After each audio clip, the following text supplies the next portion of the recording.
about it. Hey, mimi nasikianga tu kuna kwangana wezi, nasikia kuna kwangana madawa. Yes, this is real. It was a week ago, last week on Thursday. Nilikuwa natoka job, it was around 7. Sasa nikuja home nikatumia barabara ya county, ndio nipandia hapo kwa screen. Benye nilifika county nikitoka job, nilitoka nikiwa na call. So, fika hapo county nika notice kuna mtu nimekuwa nikitembea naye for long. Then I was like, anyway, maybe tunatembea tuko barabara. Kila mtu ako shughuli zake. Nikatoa simu kwa mkono ya right, nikashika na mkono ya left. Shopping kwa nimeshika kwa mkono ya left, nikaweka kwa mkono ya right. Sasa nikafika hapo kwa screen, nikacall beshte yangu, mkono amefunga, like kometeremsha shata nusu. So I called her.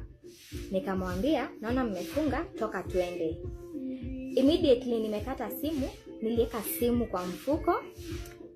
Funny thing, huyu mtu hajaniongelesha, tulisimama tu naye hapo. After nimaliza kuongea na simu, huyu mtu akacross barabara kende Isaiah district.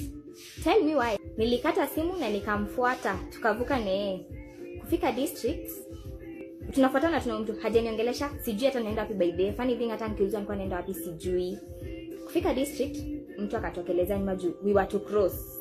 Twende side nyingine. Mtu akatokeleza akatuguza, akauliza, "Mnaweza kwa mniokota do?" Mimi nikanod tu na nikaendelea kwenda na mtu. Akatufuata akainsist, alikuwa ananivuta ile, "Madam, unaweza kwa mniokota pesa yangu?" Nikamwambia, "Hey, excuse me, hata unanikosea heshima kuniuliza story ya kuokota do juu.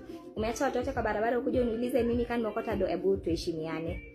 Sasa I guess mimi kuongea ndio sijui nilipatiwa nini. Tulifuatana watatu. Tunaenda wapi? Tunateremka huko chini side za sijui mimi nilisimamia kwa JFK Center.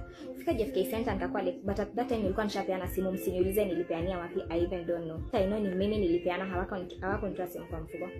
Nilipeana simu, nikapeana password, nikapeana pin M-Pesa, like I gave out everything. Kenyatta sikupeana ni bag yangu. Huyo mtu ameshika simu yangu, nikamuuliza, "By the way, unajua niko na mtu home, tebu harakisha mtu yangu ananingojea." So the person was like, "Hapana madam, ngoja nione mini statement." At that time nimetulia. I was very very calm. Tulikuwa tunatembea naye, akakuja nyuma yangu akavuta bag.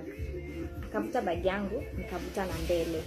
Kumbe at that time Egesa alikuwa ananiwekea hii mapesa fake kama hii makaratasi za kaki na 52. After making kitu nikavuta, mimi sijui nilianza kukimbia town. What I can remember is nilikimbia 3 laps town. Niliingia mpaka washroom, public toilet, nikatoa scarf, nikatupa. 3 laps ndio nilinotice bebe nikasina simu. Nikapiga simu yangu wakashika simu, mimi nikapeana passwords. Wakiongelea madawa, this is real.